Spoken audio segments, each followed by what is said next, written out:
Welcome to Gear Talk. I am Chip. And I'm Chris. I'm Annie. And this is Brooke.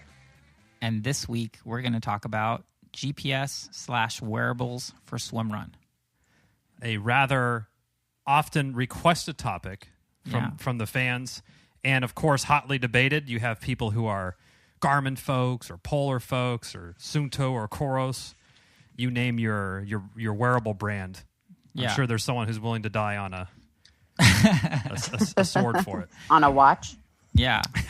But before we get to that, does anybody have any updates on previous gear reviews or things that we've talked about on the show? I do. I have a confession or an expose. An expose? Yeah, it's an expose.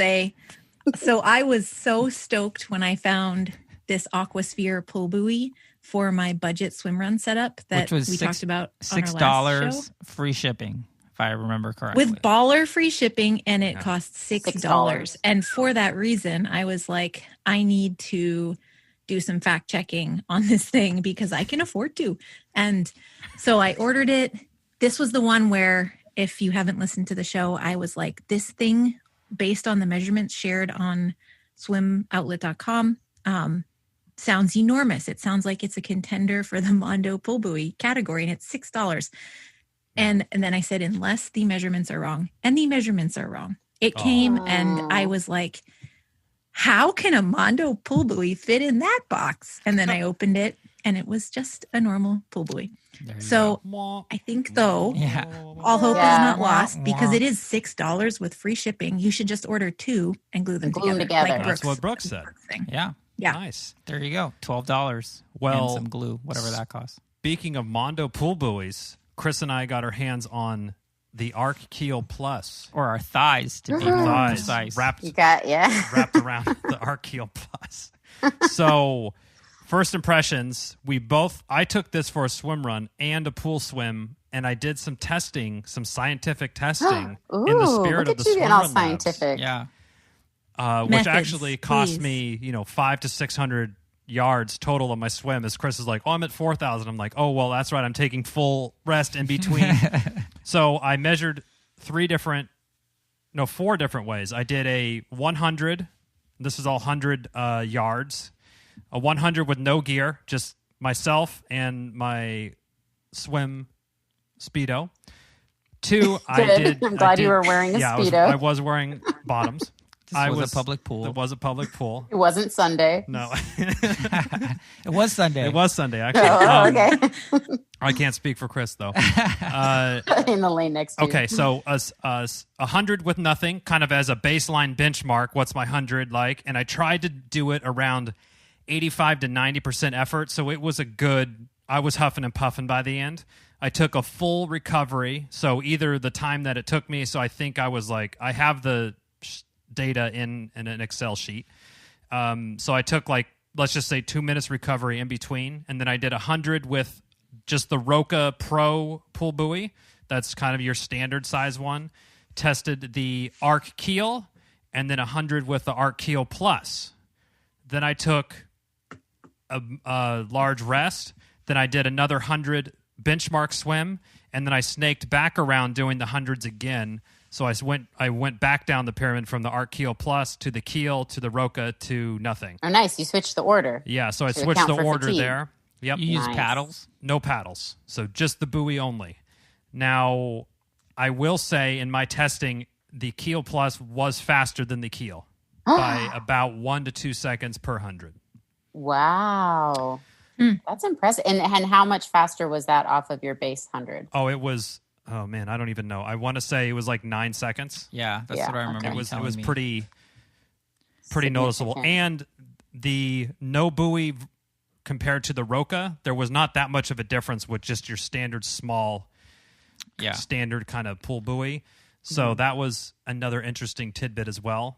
And I will say, Chris, I'll be curious to hear what you think as well. The Keel Plus is too big to swim with the pool, like you need your shoes on, you need your wetsuit, you need other stuff to because of kind flip turns. Yeah, you can't even if, flip turn properly with it. It's so if kind of like wrestling the keel in between your Yes. legs is like taming a horse or something. This is like, But maybe that's the taming extra workout. Like It's Taming like a a little. manatee.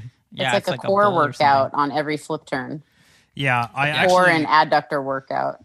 Yeah, I found flip turns are really hard, and I also noticed because I was sticking out of the like it felt like I was out of the water. I kind of was fishtailing more than I normally would have, so I couldn't keep that tautness. Yeah.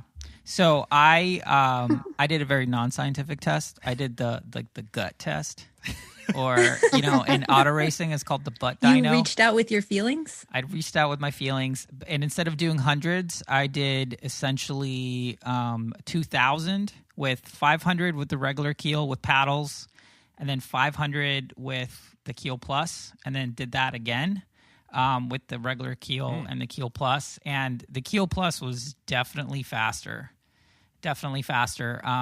Felt faster, and the time was faster. Again, I wasn't trying to have it be scientific or anything. What was the time difference? It was about like 35 seconds. Ooh. So it was pretty That's substantial. an extra 35 seconds you could spend at an aid station eating a cookie. Yeah, or 35 seconds I could spend at an aid station getting mad at Chipper for eating a cookie. Yeah, at an aid station.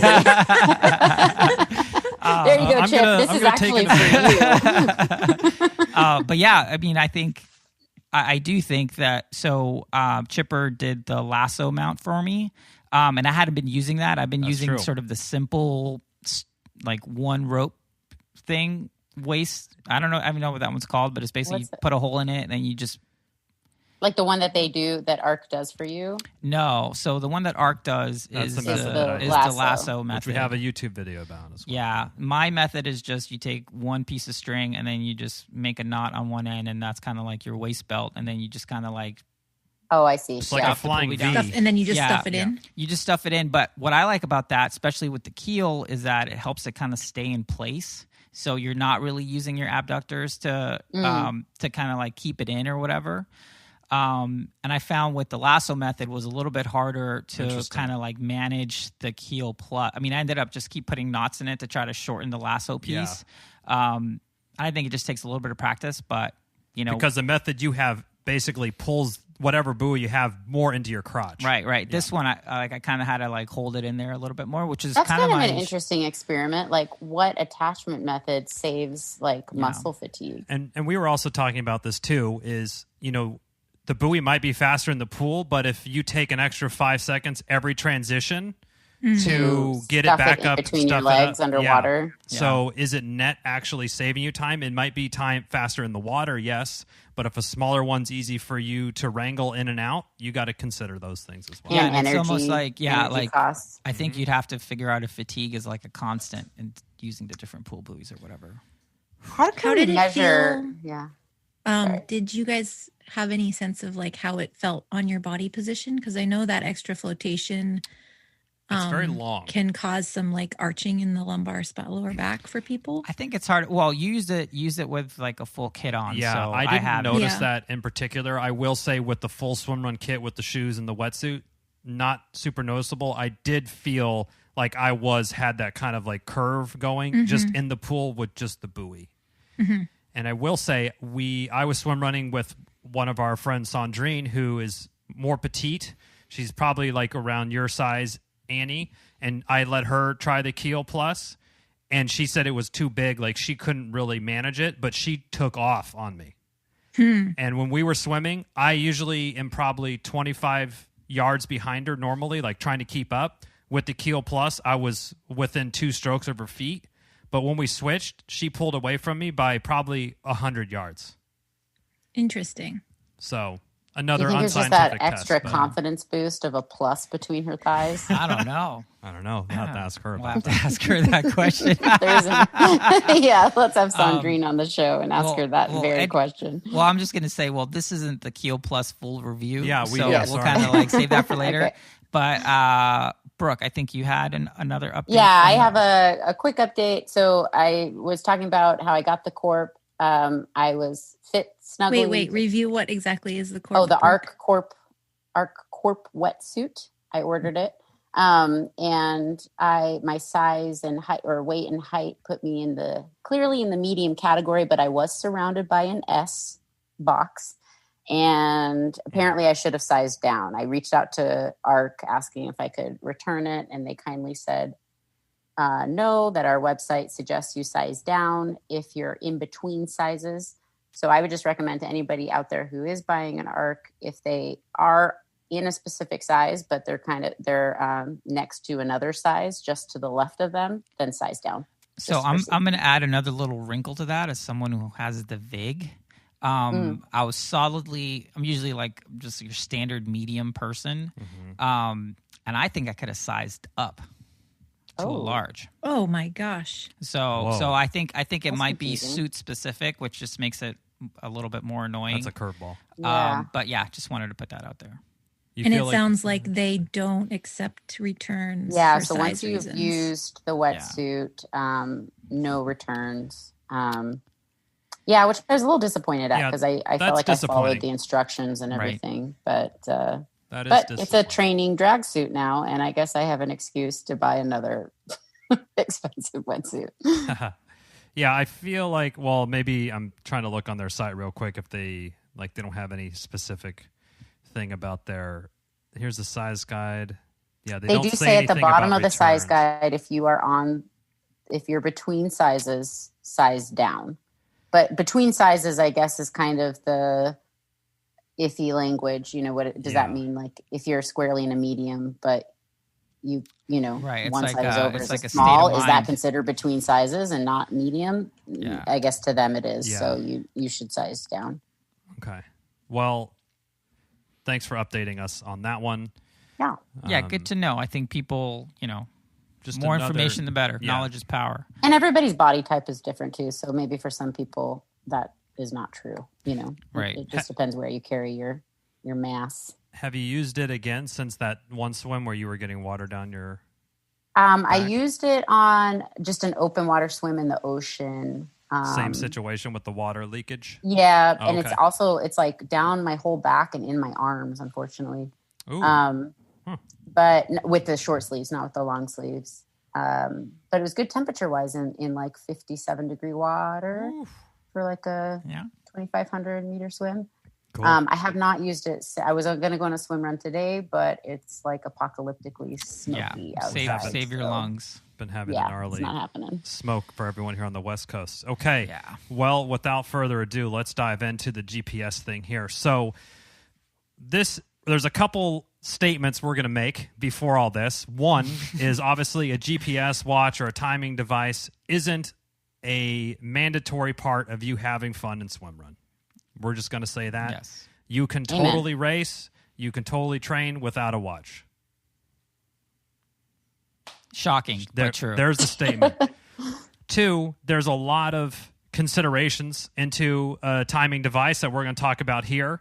And we're not going to kind of get into the argument around, which GPS watch has the most accurate. If you run a 400 on the track, this one said 410, this one said 380. We're not doing that stuff. That's better served with someone named DC Rainmaker, who's like the gold standard of analysis like that. So if you want to geek out, we'll have the links in the show note. You can go that route. Yeah, and so we have a bunch of considerations, but I do think there is a specific one around heart rate monitoring, which, there's kind of your chest strap. Most of these watches now have it built in on the wrist, like your Apple Watch or Garmin. A lot of places have that.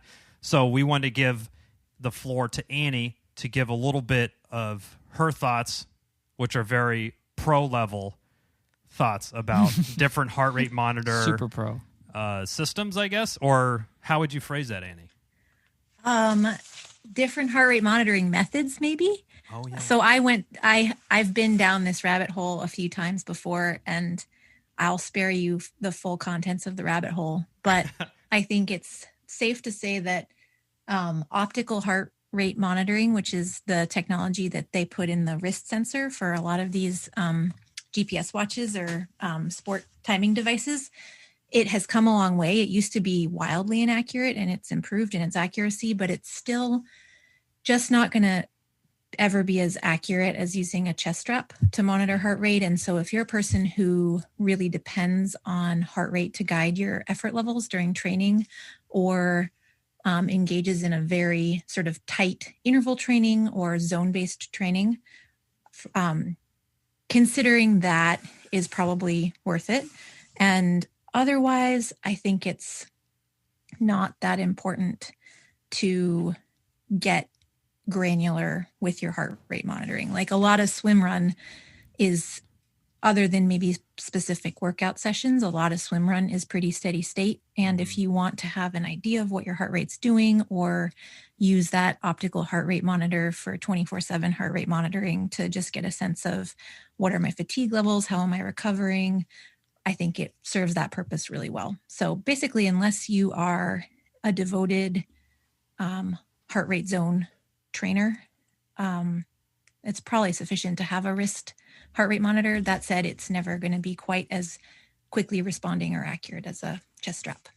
I will stop now.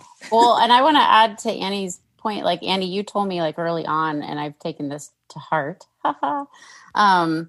that like measuring your RPE, rate of perceived exertion, can be really beneficial, like, and not relying so much on heart rate. Like, you've taught me, you know, to really like be in tune with my body and know, and your feelings, when I'm like, when I'm when I'm like putting that effort, you know, to maybe a zone 4 or 5 training versus a zone 2, 3. And I think that's like really important too. And in swim run or any endurance sport, is to just be in tune with what your body's doing, especially for women. And we know like how our body behaves differently throughout the month, and relying entirely on heart rate isn't always accurate either. Totally. Yeah. The other footnote I'll add to that is, in my experience, I'm definitely a more run by feel kind of person, but I found that the wrist-based heart rate monitors, they might not be 100% accurate, but whatever it's telling you, it kind of remains consistent. So if it's normally 10 beats off. It's the same data set. Right. It's the same data set. If it's normally 10 beats off in any direction, you can sort of account for that once you kind of understand what your normal heart rates are. So, you know, you can just do the math and somewhat accurate that way. Yeah, and Annie dropped a lot of great knowledge in here that we're going to include in the show notes of this episode, going into way more details about why there's such a discrepancy between those, but really appreciate you dropping that in here. So here's a few bullet points of what we are kind of recommending to look for in the timing device. 1, does the watch have GPS? Meaning, does it send satellites so it can track you, that you can see where your journey went?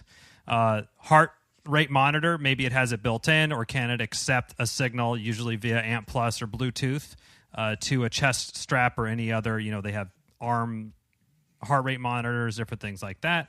Obviously, battery life is a pretty huge consideration.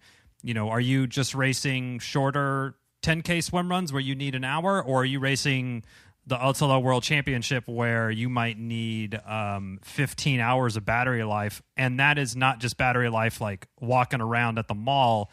GPS and doing all these different activities on the watch, because these watches can do so much now. You know, are you listening to music? Is it connected to a foot pod, or what GPS type are you? All those account and drain your battery at different ones. And again, DC Rainmaker has like the definitive kind of guide about which is the best settings, but we also have some kind of like crib notes that we'll include in the show notes there. Obviously, if you're going to be swim running, it should have at least some waterproof capabilities, at least to 3 meters. And a multi-sport setting or a swim run specific setting will go into there. Can use it for pool and open water, you know, ease of use. And then, you know, just another consideration, like, is this going to be your only watch that you might want a couple extra features, like you can listen to music, or is it just for your sport training watch? Are you trying to make a fashion statement with your giant watch? Yeah. Did we miss anything there? No. I don't think so. Good. I don't think so. So why don't we, with all that kind of put out there, when we're thinking about a swimrun watch, we're obviously talking about a watch that should have some sort of multi-sport setting that either comes built in or that you can sort of create your own kind of workout or thing, right? And most of the watches do that. Different watches will be a little bit more of a pain in the butt to kind of get it set up. The Garmin watches actually come with that built in. So I think that's one thing where the more you understand kind of what you're looking for, it can help along the way.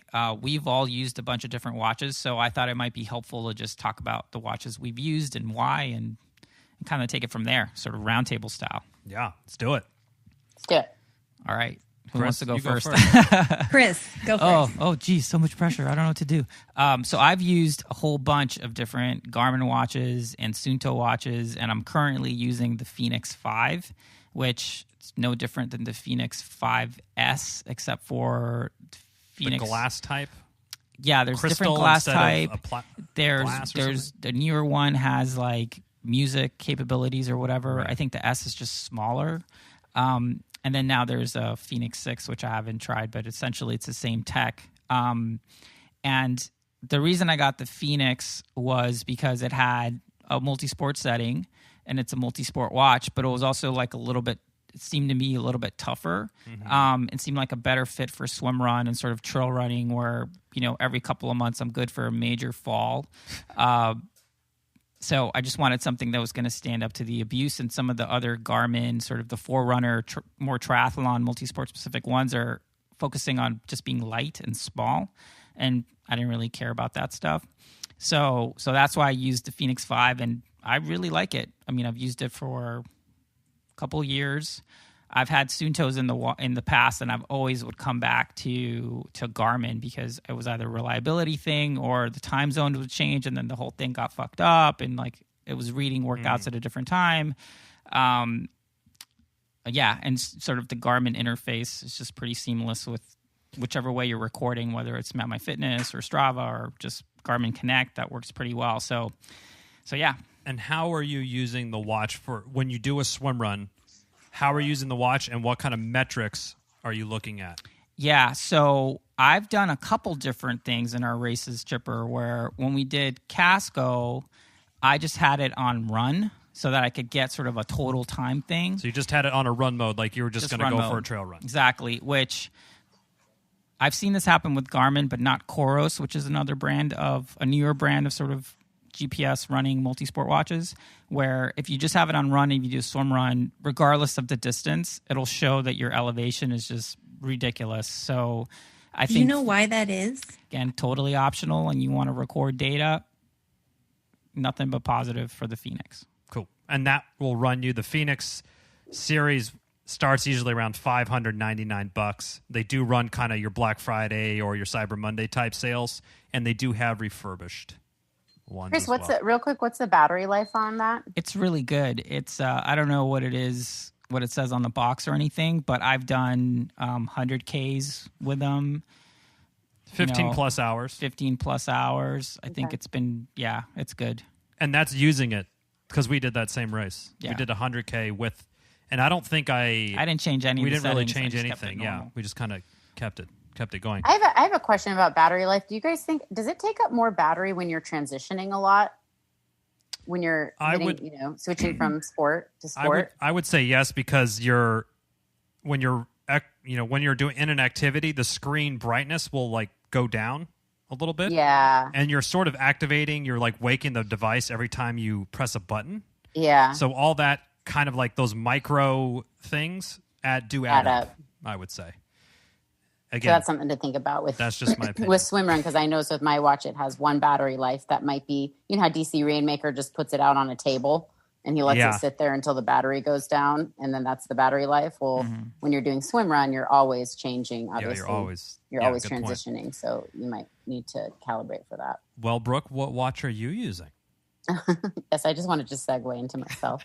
I am using the Garmin Forerunner 735 XT, and I've been using it for almost 3 years now. Nice. And I absolutely love it. It was at the time the cheapest Garmin on the market that could calculate both open water and pool swim metrics. Ooh. Because what I was finding was a lot of watches calculate pool swim metrics and open water distance, but not like your SWALF score, interesting. you know, your stroke speed, all of that. So this one does both, which I appreciate. So that's one good thing. Another good thing is, unlike Chris, I was all about size and lightness. And this is the, according to DC Rainmaker, the size of an Oreo, which is true. So it's very petite and small, and I can wear it at work, and it doesn't like stand out as like a, look at me, I'm a big endurance athlete with my fancy watch. And it also has a really easy swim run configuration. So I've configured it. I have 3 swim run settings, one for like a run start, one for a swim start, and then an indoor swim run setting. And yeah, Did you can do those through multi-sport or through other? Everything through multi-sport. And then I just, you know, in the multi-sport configuration, you can have 5 activity profiles. So you just select 4 so that you can get swim, run, swim, and then it automatically repeats. So you want to get that, you know, alternating sport. And yeah, it is. Yeah. And basically like take out, I guess we should just tell people how to do it. Yeah. If you have a Garmin, you do your custom multi-sport, you take out transitions and you just use swim, run. So whenever you hit the lap button, it'll just alternate between swim and run. Or you use run, swim. Exactly. Or you use indoor run, pool swim, indoor run, pool swim. And typically it's run, swim, run first. So you're running into the water. So unless you're doing the Portugal race, right, and you're jumping off a boat. That's a good point. It's not even a boat. It's like a nice yacht. Oh, wow. You're jumping off a yacht. It's amazing. And the only downside to this watch is, so the battery, again, says it has a 14-hour battery life, but my battery lasts just enough for like a 9-hour swim run. So still a big day. I was wondering what we would do for Worlds. Maybe I just wouldn't track it. But if we were to have gone to Worlds this year, the watch probably wouldn't have lasted, unless Annie and I totally rocked it at Worlds, wouldn't have lasted the duration of Worlds. Well, if Worlds would have happened this year, I don't think anyone would have rocked it. Yeah, totally. We would all been suffering together, and all our watches would be dead at the end. And then it's not barometric altimeter. Is that how you pronounce it? Altimeter. Yeah. So the elevation accuracy is a little bit off, but I'm not super obsessed with that. So I'm okay with that. And just a note, Brooke, the 735 XT is still the cheapest Garmin watch with a specific swim run setting. Yes. And right now it's on Amazon for $222. Damn. That's a pretty good deal. Which is a steal. Yeah. They're normally $349. It's normally $350. Yeah. And it comes in like this cool, like teal blue color, which everyone knows I'm all about the looks. So they call it frost blue. Ooh. Now, Suunto is also running a sale on their stuff as of the recording right now, which I did some research. The Ambit 3, which this is going to segue right into Annie, is regular $400. Suunto has it for $160 right now. Dang. Yeah, they're just. And I would say the Ambit 3, from what I've looked at, and Annie, you can kind of go into more detail, seems like the most, what's the word? Comparable to the Garmin 735 XT. Definitely. Yeah. Let's talk about the Ambit series. So I've used my first GPS watch was a Suunto Ambit 3 vertical, and at that time they had a few different versions of the Ambit 3 sort of geared or tailored toward a specific type of athlete. And so I think just straight up Ambit 3 was more towards a running or traditional 3-sport, multi-sport athlete. And then there was an Ambit 3 Peak, which had more, and so there was Ambit 3 Peak and an Ambit 3 Vertical. And I think the Peak added altimeter, or it added altitude data, but it didn't have a barometric altimeter sensor. And then the Vertical, which is the one I had, has a barometric sensor. I got it because I was doing a ton of adventure racing and kind of long mountain adventures, ski mountaineering and stuff. And so the accuracy of the altitude data was really important for locating myself on maps and stuff. But other than the altitude data, I found this watch really user unfriendly. It was just, it did what I needed it to do, but I felt like I was constantly fighting with it. Like we just went through how to program your Garmin device for a multi-sport setting, custom multi-sport setting. You can do that right on the watch. Soon, the way that Suunto is set up, the only way to change the settings on your watch is to go into the firmware platform, like through the computer, and change everything on the computer and then sync your watch to the computer. Like you can't do any on the fly adjustments. And I found that pretty frustrating because you kind of had to watch like a YouTube tutorial on how to do the tiniest thing on your watch. It's just not intuitive. Doesn't pair very well with different platforms that you might upload your data to. Oh, I loved the color of the band. So that was it that mossy gray? No, it was like bright turquoise blue, my favorite color. And I wouldn't recommend using the band color as a way of deciding what watch to get. So anyway, I did use this. Most of them valid point. Change, that is a valid point. Well. Yeah. Because it's the best band color in the industry. But as you can tell, the watch was a frustrating thing to use. But I'd spent a bunch of money on it, so I used it for a long time. And I used it with Swimrun. I never figured out how to create a multi-sport setting because it was so, or you could customize the multi-sport setting, but I could never figure out how to do it. So I always just used it on a run setting and would just kind of. But it does open water as well as pool. It does open water as well as pool. Yeah. Yep. And so I could use it for those individual sports and that worked fine. The thing is huge. So on my scrawny little wrist, it looked like I was wearing like, I don't know, like a telescope or something. Like when you're a kid and you take your dad's watch and it's like just dangling off your wrist. Totally. Yeah. Like I once fell off my bike and I landed on my wrist. Or like and Dick Tracy. I had the biggest injury I sustained was from my watch like impacting my wrist. It was crazy. But all that said, it did the job.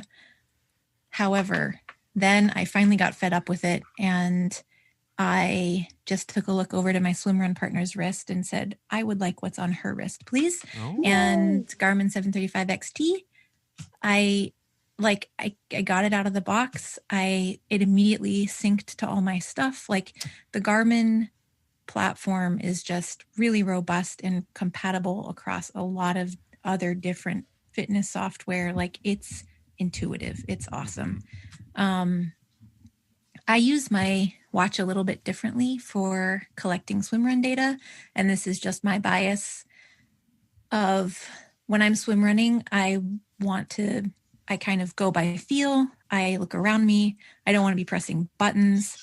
And when I'm done, I really enjoy looking back and being like, where did I go on the map today?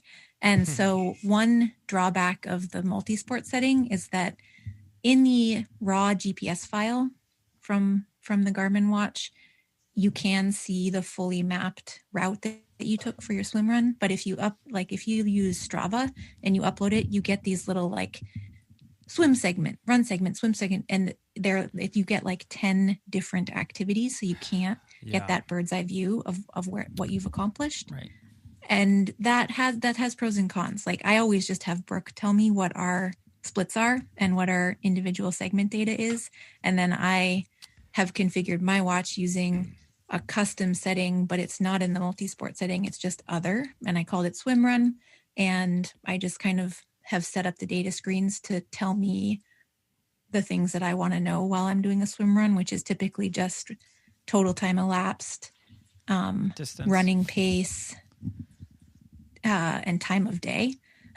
So that is, it's lunchtime. We should take an extra little stop at the aid station. I don't know why I want to know what time of day it is, but that's good to orient yourself. That's my sort of basic. But you also have to deal with your race partner like me, who is pressing the buttons between each transition to be like pop up in the middle of the swim and be like, I forgot to press the button. pressing the button. He's continuing. And I would say is to that just takes practice. Like that needs to become second nature. And if you're it's part of your transition. Practicing swimrun technique. Yeah, it's making sure you hit your watch. I find it interesting that both of our teams, each partner sort of relies on the other for a certain set of metrics. Like it's still teamwork on the watch front, which I didn't even think about until you guys said it's that. It's a team, man. Well. Yeah. Well, I think it would be redundant to do double. Yeah, I think it's really helpful, and maybe we should just transition now into sort of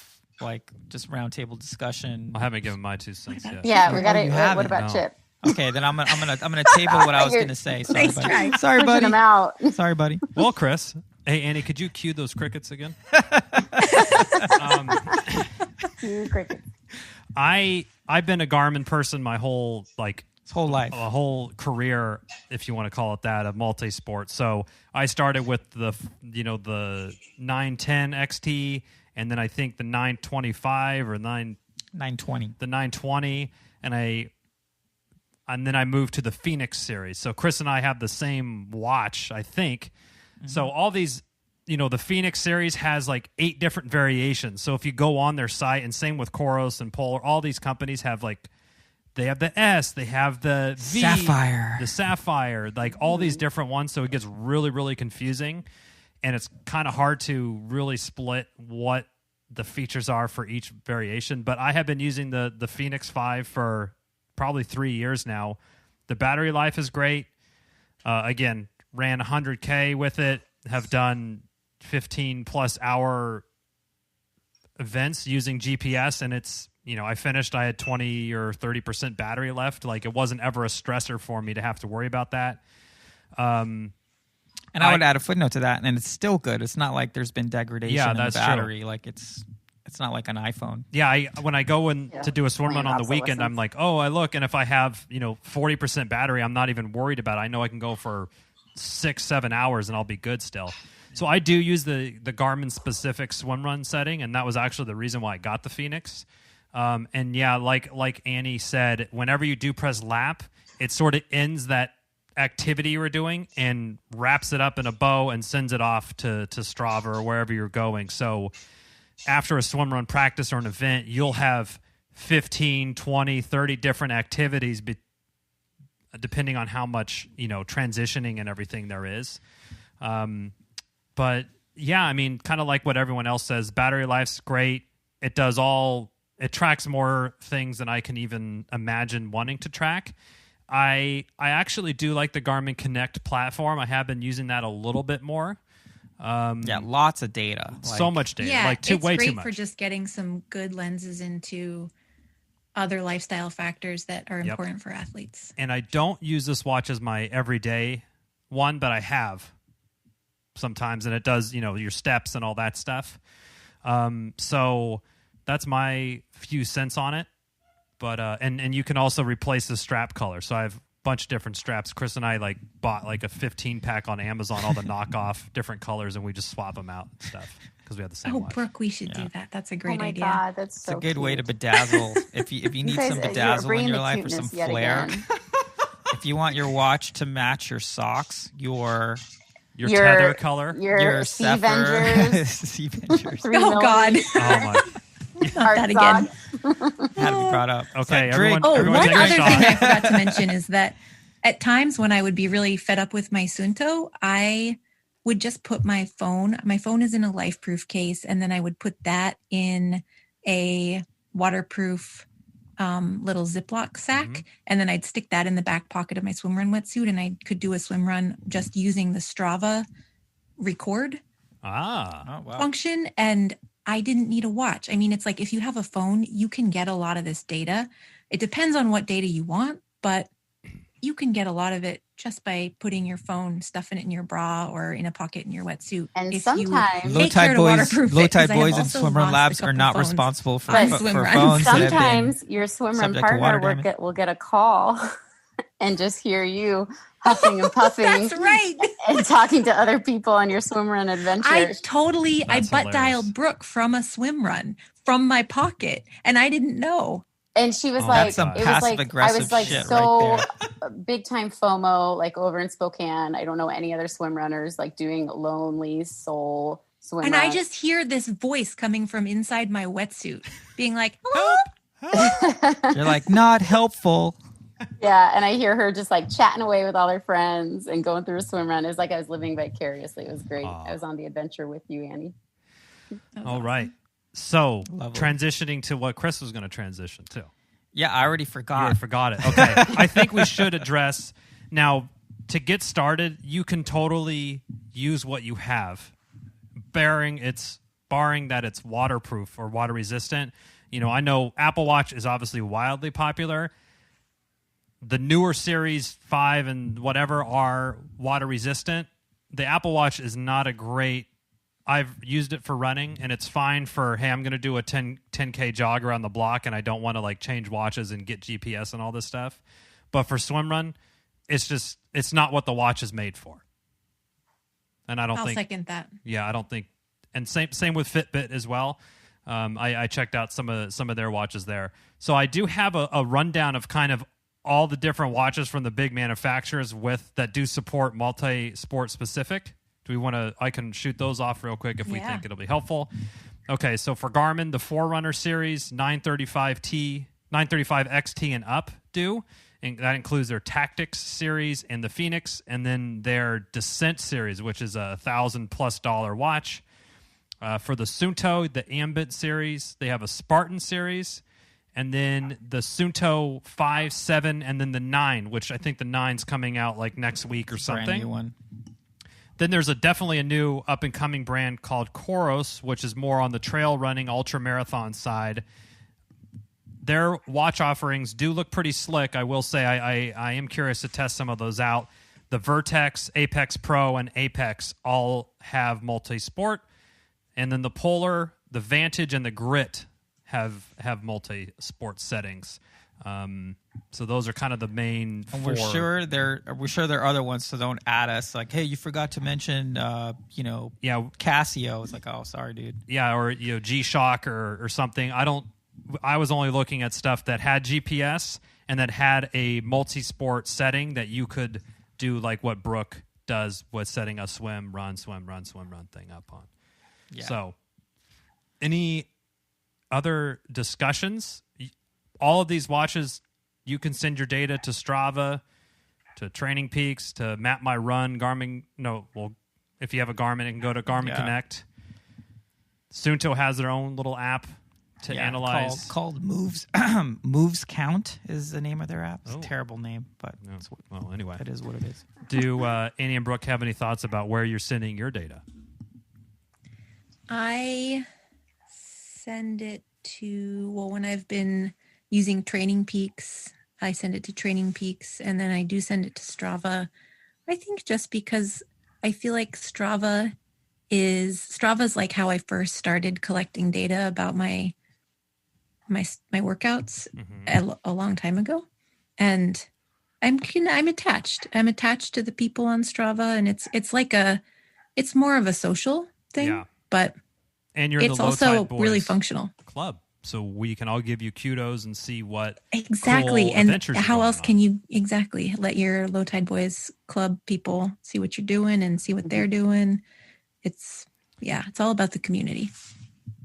Yeah, and I go to my data goes to Training Peaks pretty seamlessly, automatically uploads, and then as well to Strava, and then just kind of what Annie mentioned. I'm doing it in segments, so it looks like I just went out on like 10 separate swims and 10 separate runs that day.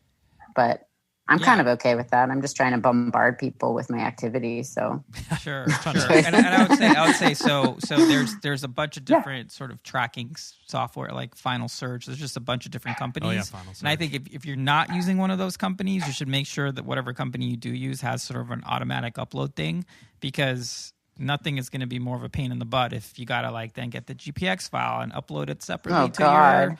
Yeah. So there's really no reason why that should be happening. Yeah. So if that company is still in business, they won't be for very long if that's their model. It's a hot take. So I think, overall, I think we've given people a lot of information to think about. We've told them about our experiences. I think I would just go right off the bat and say, you really can't go wrong with Garmin. You can get them used on eBay. There's ways to get Facebook Marketplace or Craigslist or whatever. You can definitely find those, and you just can't go wrong. I think if you're going with a more sort of exotic choice, then you really should do your research to make sure that it's going to sort of meet your needs. Yeah, and don't pick it for the band color. Unless it matches your Seavenger socks. That's also a good point. Then totally pick it for the band most color. of these watches do go on sale at some regular cadence. So if it is a Labor Day thing or Black Friday or Cyber Monday, most of the watches at your REI or other sporting goods store do go on sale. And then, like Chris mentioned, most of the manufacturers that I looked at have refurbished watches. So if the watch is $500, you probably could get it for $350 or something like that. So if you're a little bit price conscious, there's still ways to get, a really good swimrun watch for not a ton of money. Like you can get the older model Phoenix 5 when they had the Phoenix 6 out, kind of thing. Just like with cell phones and stuff like that. I think the other point I'll make that I think is worth mentioning is that you definitely don't need this to do swimrun adventures or race.